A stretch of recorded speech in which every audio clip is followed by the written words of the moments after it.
The prison world versus the world outside.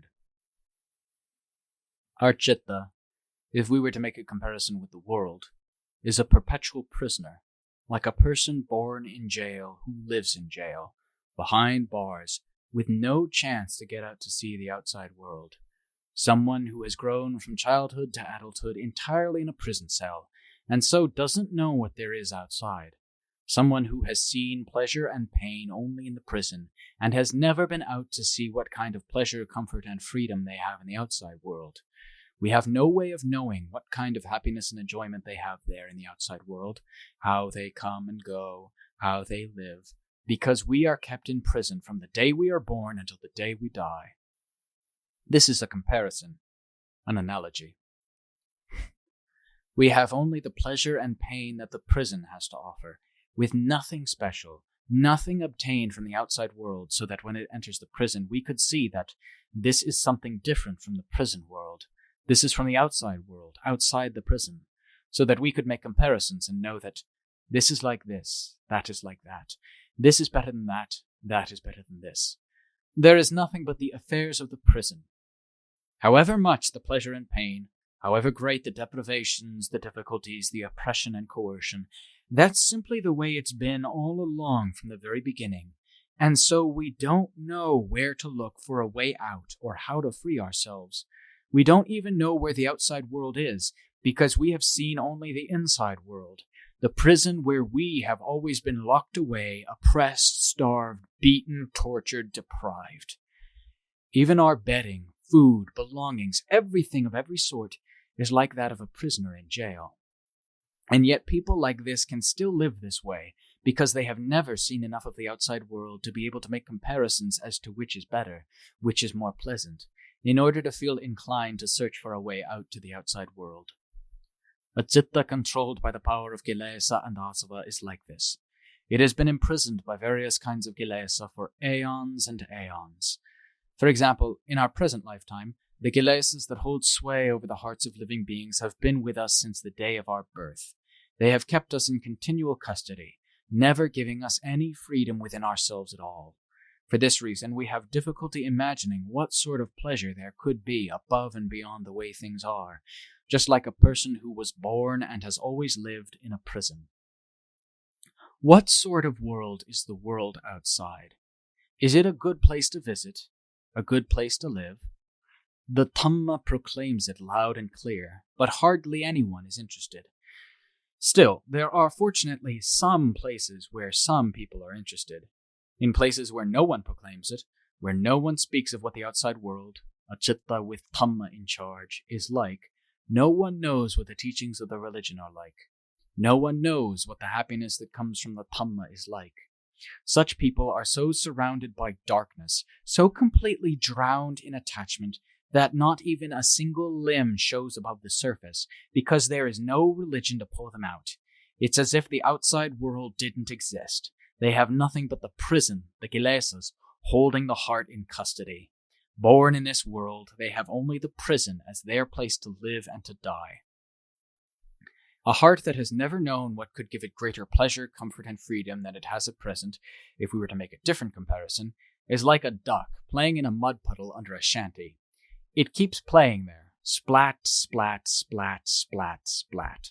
No matter how dirty or filthy it is, it's content to play because it has never seen the water of the ocean, of a river, of a lake or a pond large enough for it to swim and immerse its entire body with ease.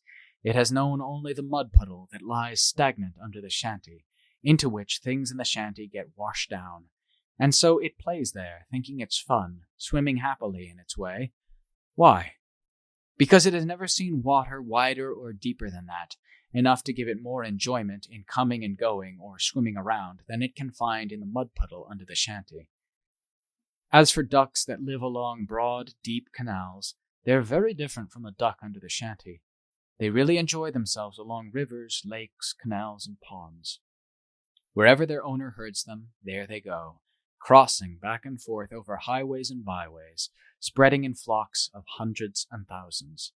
Even ducks like these have their happiness. What do they stand for? They stand for the citta, a citta that has never seen the pleasure, The comfort, the enjoyment that comes from the Dhamma is like the duck playing in the mud puddle under the shanty, or those that enjoy swimming in canals, rivers, or lakes. We at present have our pleasure and happiness through the controlling power of the kilesas, which is like the happiness of prisoners in jail. When the citta receives training from the outside world, meaning the Dhamma that comes from the transcendent Lokuttara Dhammas, from the land of Nibbana on down, level by level, to the human world, revealing every level, every realm, we find that those of us who are inclined, who are interested in the outside world, in happiness greater than that which exists at present, still exist. When we hear the Dhamma step by step, or read books about the outside world, about Dhamma, about releasing ourselves from the pain and suffering we are forced to undergo within our hearts, our cittas feel pleasure and enjoyment, interest, a desire to listen, a desire to practice so as to reap the results step by step. This is where we begin to see the influence of the outside world making itself felt. The heart begins to exert itself, trying to free itself from the tyranny and oppression from within, like that of a prisoner in jail. Even more so when we practice in the area of the citta. The more peace we obtain, then the greater the effort, the greater the exertion we make. Mindfulness and manya gradually appear. We see the harm of the tyranny and the oppression imposed by the kilesas in the heart. We see the value of the Dhamma, which is a means of liberation. The more it frees us, the more ease we feel in the heart. Respite, relief. This, then, is a means of increasing our conviction in ascending stages and of increasing our effort and stamina in its wake. The mindfulness and panya that used to lie buried in the mud gradually revive and awaken and begin to contemplate and investigate. In the past, no matter what assaulted us by way of the eye, ear, nose, tongue, body, or mind, we were like dead people. We held these things to be ordinary and normal. They never provoked our mindfulness and panya to investigate and explore, searching for beginnings and ends, causes and effects. Even though these things have been our enemies for a long, long time, making their assaults both day and night, we were never interested. Now, however, we develop an interest. When the heart begins to enter the current of the Dhamma in which it has been trained to the point of developing a basis for mindfulness and panya step by step, it is bound to see clearly both what is beneficial and what is harmful, because these things dwell together, benefits and harm, within this heart. The citta develops agility in contemplating and investigating. The heart develops boldness in its explorations. Seeing harm, it tries to remedy it. Seeing benefits, it tries to open the way for them. It tries to foster them in ascending stages. This is called the citta gradually gaining release from tyranny and oppression, the prison within. At the same time, it is gaining a view of the outside world, seeing what sort of world it is, seeing whether it's like the prison that exists at present. Our eyes can see the outside world to some extent, can see how those in the outside world live, how they come and go. And what about us in the prison? What is it like to live overcome by kilesas? How does the citta feel as we gain gradual relief from the kilesas? We can begin to make comparisons. Now, at last, we have an outside world and an inside world to compare. The happiness and ease that come from removing however many of the kilesas we can remove appear. The dukkha that continues as long as the remaining kilesas still exert their influence we know clearly. We see their harm with our panya on its various levels, and we try continually to remedy the situation without letting our persistence lapse. This is when mindfulness, panya, conviction, and persistence stir themselves out to the front lines. When we see both the outside world, however much we have been able to liberate the heart from kilesa, and the inside world, where the kilesas keep up their oppression and coercion. Before, we never knew what to use for comparisons, because we had never seen anything other than this. Because we were born buried in pain and suffering this way, no pleasure from the outside world, from the Dhamma, ever appeared to us. What did appear was the kind of happiness that had suffering behind the scenes, waiting to stomp in and obliterate that happiness without giving a moment's notice. Now, however, we are beginning to know and see. We see the happiness of the outside, that is, of the outside world, of those who have Dhamma reigning in their hearts. and we see the happiness inside the prison, the happiness that lies under the influence of kilesa. We also see the suffering and dukkha that lie under the influence of kilesa. We know this all clearly with our own mindfulness and panya. The happiness that comes from the outside world, in other words, from the current of the Dhamma seeping deep into the heart, we begin to see, step by step, enough to make comparisons. We see the outside world, the inside world, their benefits and drawbacks. When we take them and compare them, we gain an ever greater understanding, plus greater persistence, greater stamina, to the point that when anything connected with kilesa that used to tyrannize and oppress the citta passes our way, we immediately feel called upon to tackle it, remedy it, strip it away, and demolish it step by step through the power of mindfulness and panya backed by persistent effort. The citta will set itself spinning. When its awareness of harm is great, its appreciation of what is beneficial is also great. When the desire to know and see the Dhamma is great, when the desire to gain release is great, persistence will have to become greater in their wake. Stamina and resilience will also come in their wake, because they all exist in the same heart. When we see harm, the entire heart is what sees it. When we see benefits, the entire heart is what sees. When we try to make our way with various methods in line with our abilities, it's an affair of the entire heart making the effort to free itself. This is why these things, such as persistence, that are the citta's tools, the citta's support, come together. For example, saddha, conviction in the paths, magga, and their fruitions, phala. Conviction in the realm beyond suffering and dukkha. Virya, persistence, perseverance in gaining release for oneself step by step. Khande, stamina, endurance in order to be unyielding in passing over and beyond. All of these things come together. Mindfulness and panya, contemplating along the way, seeing what is right and what is wrong, will come in their wake. If we were to speak in terms of the principles of the formal Dhamma as expressed by the Buddha, this is called the path converging, magga samange, gradually gathering itself into this single heart. Everything comes together. Right view, right resolve, right speech, right action, all the way to right samadhi, all come gathering into this single heart. They don't go anywhere else. Right action. Our only right undertakings are sitting and walking meditation, because we have reached the stage of precision work where the heart gathers together. The citta is in a state of the path converging, gathering itself into a single heart. Right view, right resolve.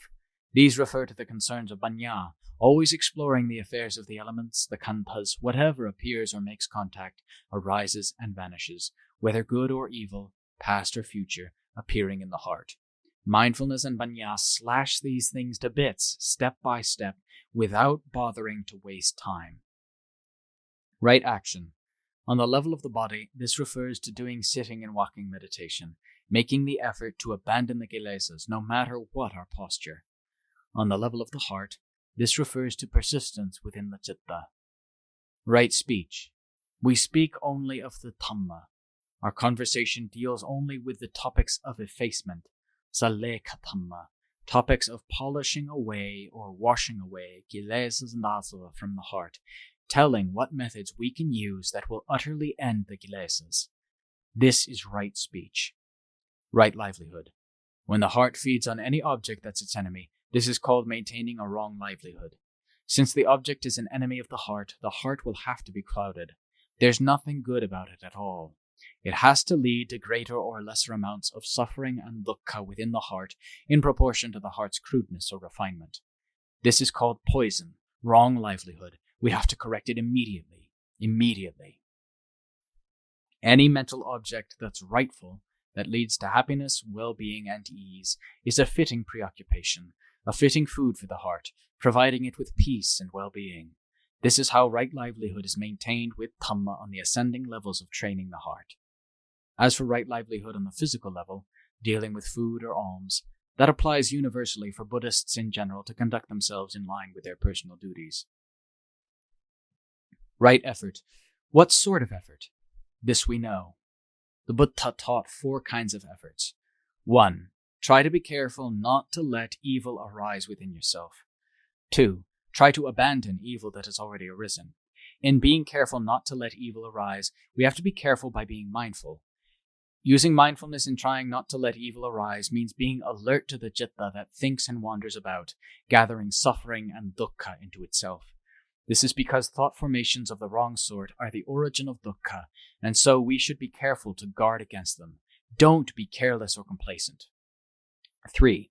Try to develop what is skillful, intelligence, so as to increase it step by step. 4. Try to safeguard the skillful things that have arisen so as to develop them even further and not let them deteriorate. All of these right exertions apply right within us. Right mindfulness keeps watch over the heart. Mindfulness and self-awareness keep constant track of its behavior and activities. Whatever makes contact by way of the eye, ear, nose, tongue, or body, if it doesn't go into the heart, where does it go? The heart is an enormous place, always ready to be informed of various things, both good and evil. Panya is what contemplates and deliberates. Mindfulness is what keeps vigilant, inspecting whatever comes in to engage the heart.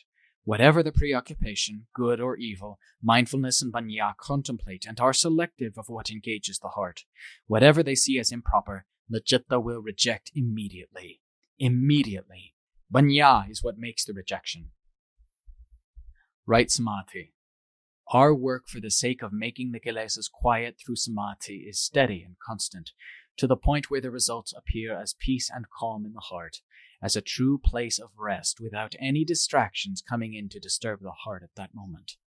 When entering samadhi so as to relax the citta in order to give strength to panya in its continuing explorations, you should go ahead and really rest.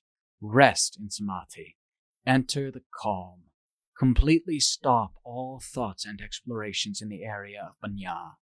Let the citta settle in and relax. It doesn't have to think or contrive anything at all related to its work. Let the citta rest comfortably by giving it a single preoccupation.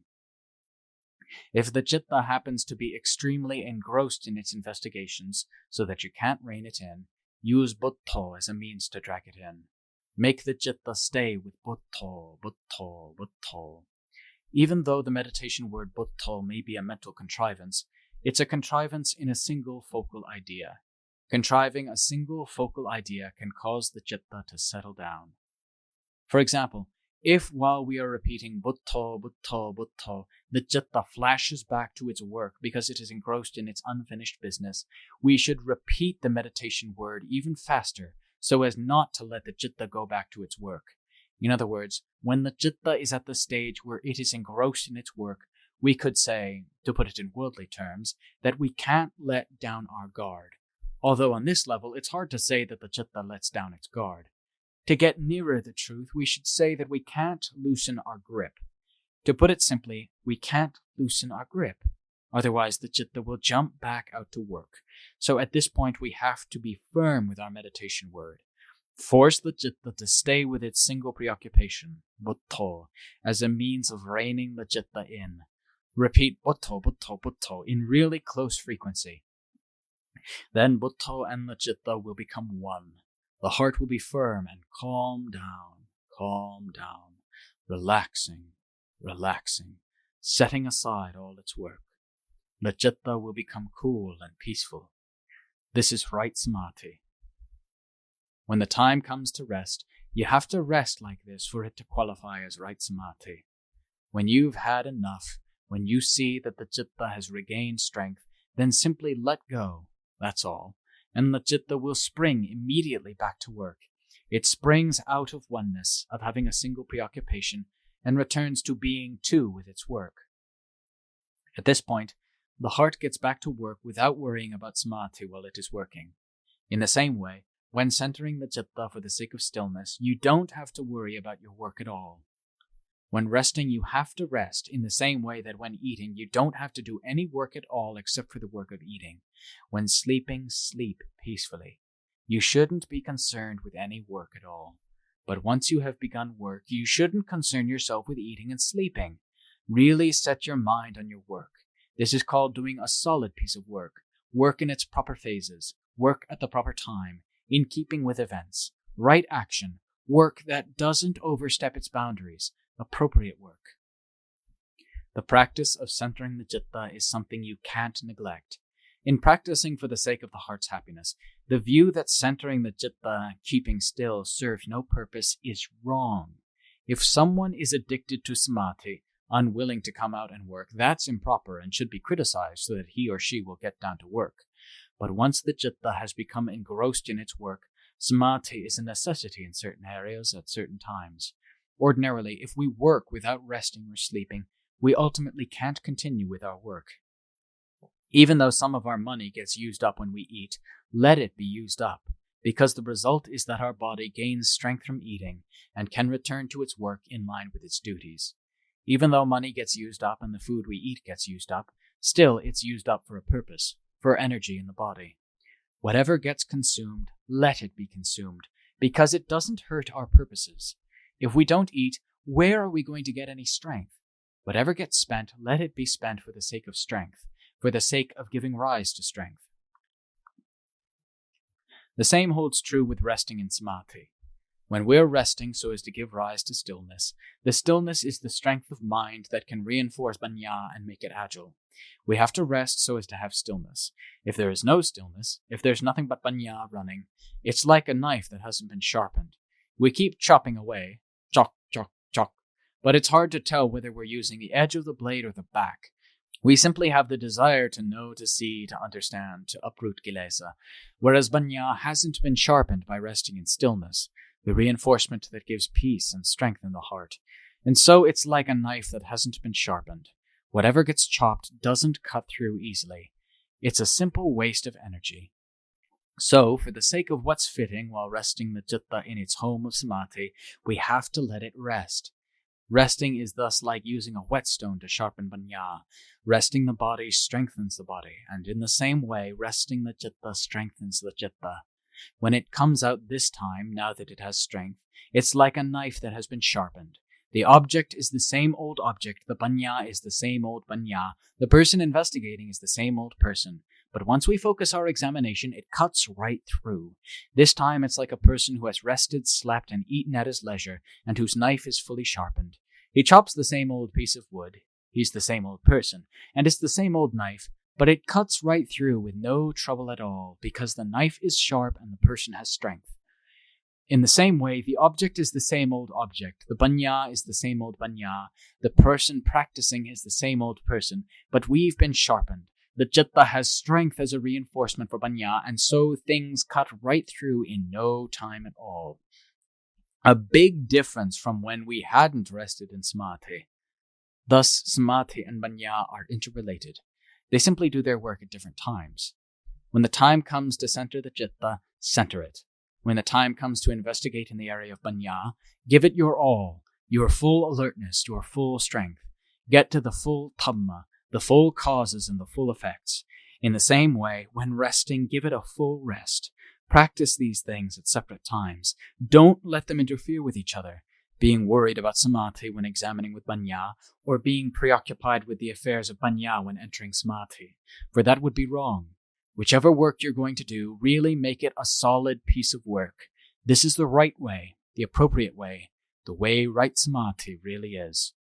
Once panya has begun uprooting kilesas step by step, the heart develops brightness. The lightness of the citta is one of the benefits that come from removing the things that are hazardous, the things that are filthy. We see the value of this benefit and keep on investigating. What kilesa is a weight on the heart. Our citta is like a prisoner constantly overpowered, coerced and tormented by kilesas and asava ever since we were born. When we come right down to it, where is kilesa? Where is becoming and birth?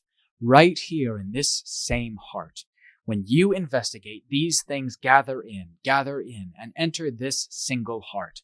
The cycle of rebirth doesn't refer to anything else. It refers to this single heart that spins in circles. It's the only thing that leads us to birth and death. Why? Because the seeds of these things are in the heart. When we use mindfulness and panya to investigate, we explore so as to see clearly, and we keep cutting in step by step until we reach the citta that is the culprit, harboring avidya, which is the important seed of the cycle in the heart.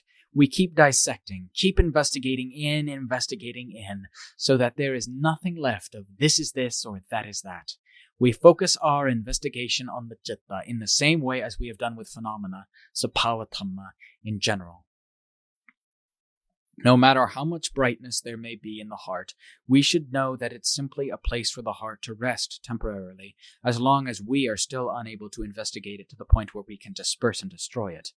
But don't forget that this shining star of a heart is actually avidya.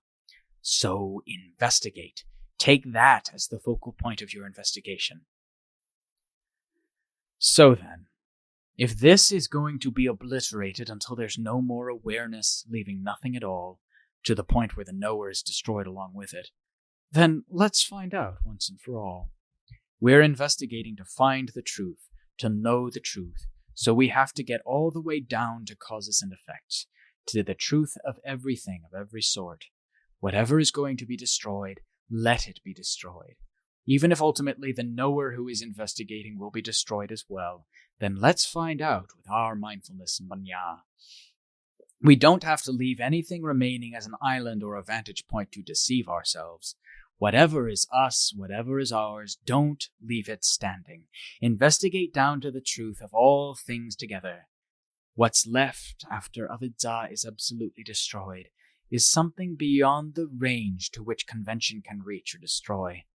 This is called the pure citta, or purity. The nature of this purity cannot be destroyed by anything at all. Kilesas are conventional realities that can arise and vanish. Thus they can be cleansed, made to increase, made to decrease, made to disappear, because they are an affair of conventions. But the citta, pure and simple, the phenomenon called a released citta, lies beyond the range to which any kilesas, which are all conventions, can reach and destroy. If the citta isn't yet pure, it's a conventional reality, just like other things, because conventional things have infiltrated it. Once they are entirely removed, the phenomenon of release is one that no kilesa can any longer affect, because it lies beyond range. So what is destroyed? Dukkha stops, because the cause of dukkha stops. Nirodha, the cessation of dukkha, also stops. The path, the tool that wipes out the cause of dukkha, also stops. The Four Noble Truths all stop together. Dukkha stops, the cause of dukkha stops, the path stops, the cessation of dukkha stops. But listen, what knows that that stops is not a noble truth. It lies above the noble truths. The investigation of the noble truths is an investigation for the sake of this. Once we reach the real thing, the Four Noble Truths have no more role to play, no need to be cleansed, remedied, or removed. For example, banya. Now that we've worked to the full extent, we can let go of banya with no need to set rules for it. Both mindfulness and banya are tools in the battle. Once the war is over, the enemy is wiped out, so these qualities are no longer at issue. What's left? Purity. The Buddha, in proclaiming the Dhamma to the world, took it from this pure nature. The doctrines of the religion came from this nature, and in the approach he used in teaching, he had to teach about dukkha, because these conditions are directly related to this citta. He taught us to know how to remedy, how to stop, how to strive, everything of every sort, all the way to the goal at the end of the path, after which nothing more need be said. This is purity. The citta has come out to the outside world. It has left the prison and come to the outside world. Freedom, never to be imprisoned again. But no one wants to go to this world because they have never seen it. This is an important world, Lokuttara, the transcendent, a realm higher than other worlds, but we simply call it the outside world, outside of all conventions. We call it a world just as a figure of speech, because our world has its conventions, and so we simply talk about it that way. Think about escaping from this prison. You've been born in prison, live in prison, and die in prison. You've never once died outside of prison. So, For once, get your heart out of prison. You'll be really comfortable, like the Buddha and his noble disciples. They were born in prison like you, but they died outside of the prison. They died outside of the world. They didn't die in this world that's so narrow and confining. I'll ask to stop here.